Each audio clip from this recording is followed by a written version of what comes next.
Merci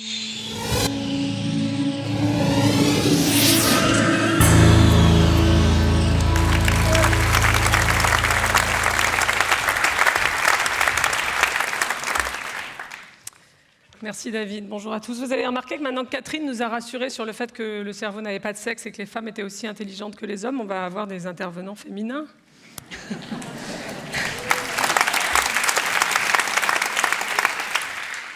Alors il y a 18 ans, à peu près jour pour jour, j'étais dans le bureau du numéro 2 du CNPF à l'époque, qui était arrivé à la tête du CNPF avec un projet sur l'entreprise citoyenne, pour lui présenter mon projet de créer une association dont la vocation serait de promouvoir le développement durable dans les entreprises. Et donc, je lui ai expliqué l'idée qui était que finalement, si l'entreprise est la force la plus puissante du monde moderne, elle est aussi sans doute bien placée pour changer les choses, résoudre les problèmes les plus importants de notre temps, à condition évidemment qu'elle intègre ces considérations dans sa stratégie. Et alors, je m'en souviendrai toujours, je m'en souviens encore aujourd'hui, il m'a regardé un peu avec amusement. Alors, j'étais jeune, j'avais 26 ans à l'époque, et il m'a dit « Vous êtes très sympathique, votre projet est très sympathique, mais il n'est pas du tout réaliste. » Et c'est un peu pour ça, par provocation envers lui et puis quelques autres qui disaient peu ou prou la même chose, que j'ai choisi d'appeler le projet Utopie à l'époque. Alors en 18 ans, fort heureusement, les choses ont quand même beaucoup changé.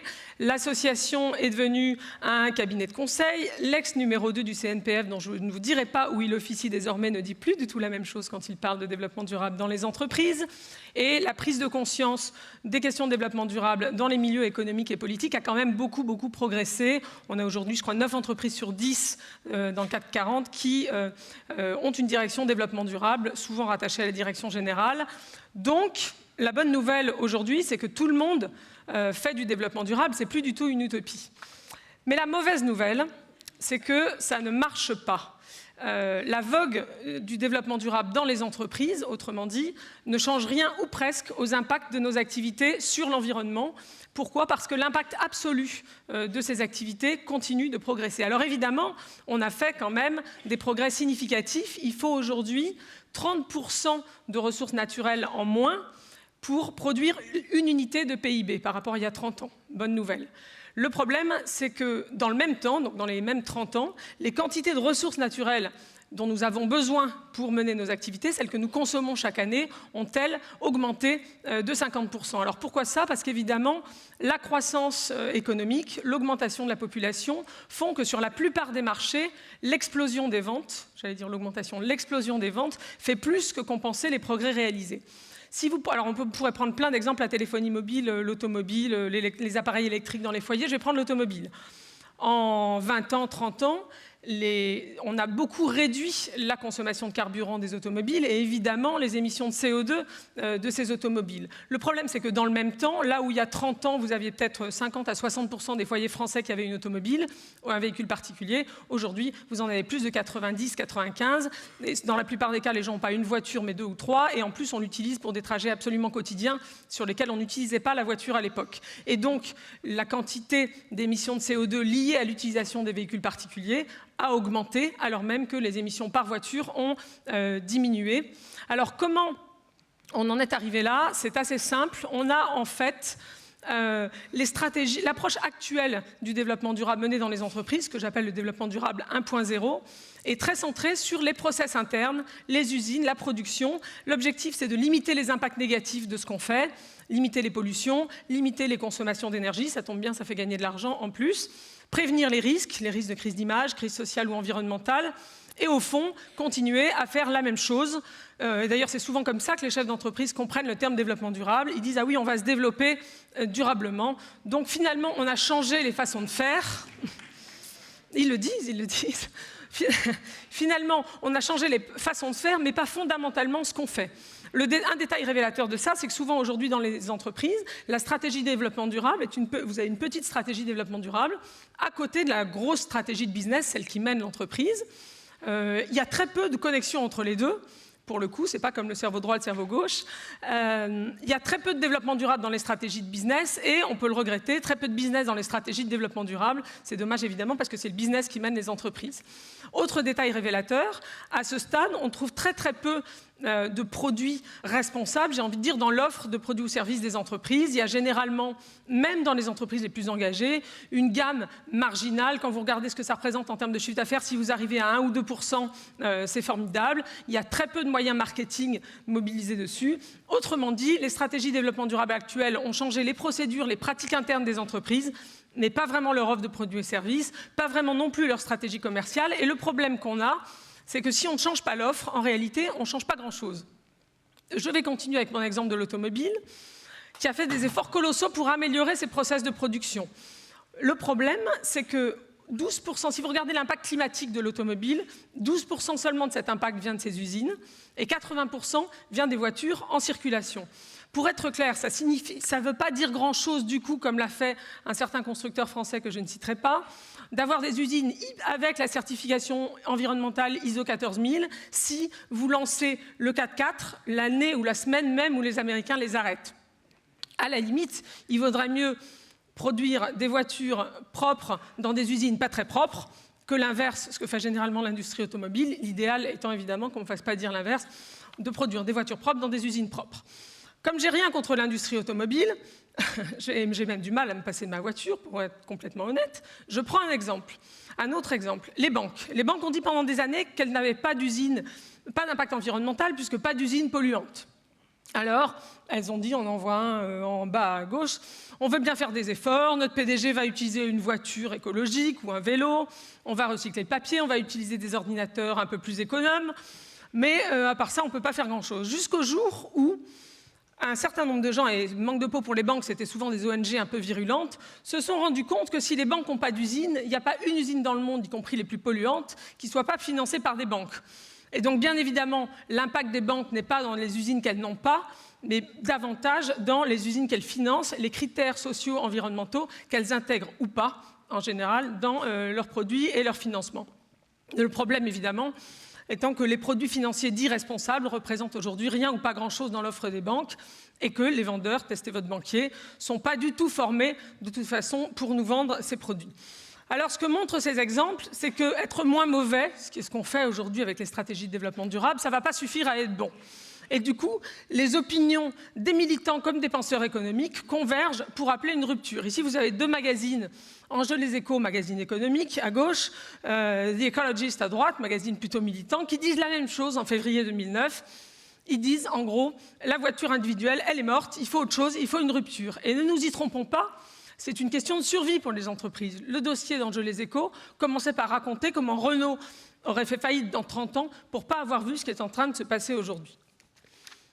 Alors, le premier levier de cette rupture, c'est d'intégrer urgemment le développement durable dans l'offre de produits et services, non plus à la marge, mais de manière principale. C'est ce que j'appelle le développement durable 2.0. Ça ne veut pas dire, évidemment, qu'il faut laisser de côté tout ce qu'on a fait jusqu'à présent. Ce que ça veut dire, c'est il faut toujours prévenir les risques, mais il va falloir aussi se focaliser sur les opportunités de transformer l'offre, innover dans les produits et services, dynamiser les stratégies commerciales. Et il va falloir le faire avec une ambition forte. Deux exemples.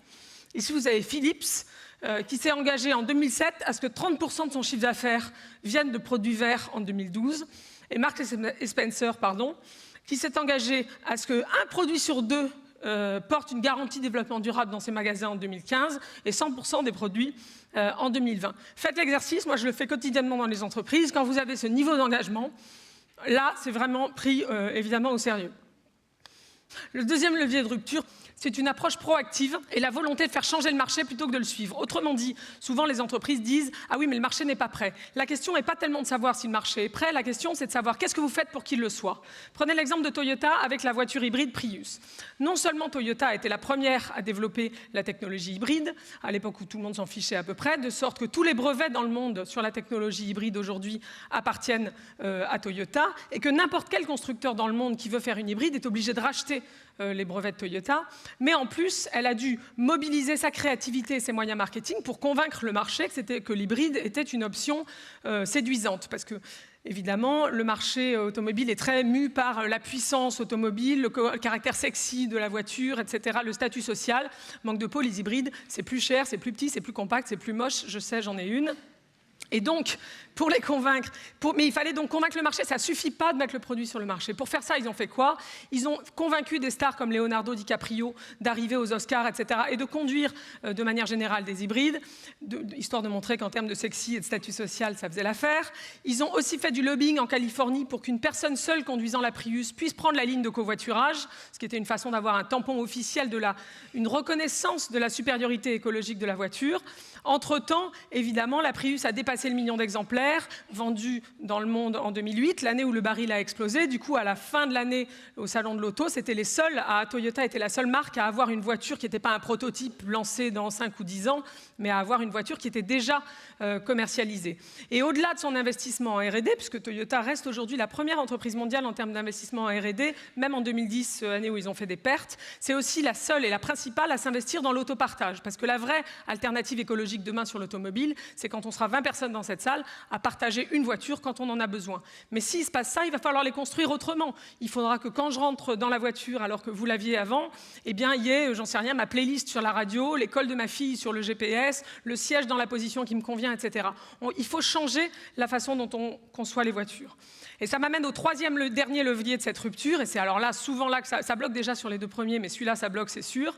C'est qu'en travaillant sur le développement durable, souvent ce que les entreprises découvrent, c'est que leur business model, leur modèle économique même, la façon dont elles font de l'argent n'est pas compatible avec le développement durable. Et là, en général, on s'arrête, on essaie d'être moins mauvais et c'est fini. Non, si votre business model, votre modèle économique, votre stratégie n'est pas compatible avec le développement durable, il faut tout simplement les réinventer. Encore une fois, c'est une question de survie. Je vais prendre un exemple qui est français pour le coup.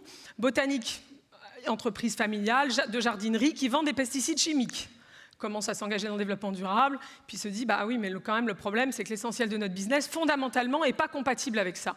Et s'engage en 2008 dans un virage stratégique qui consiste à vendre des produits écologiques, à donner des cours de jardinage bio pour apprendre notamment à utiliser le bois raméal fragmenté, etc., etc.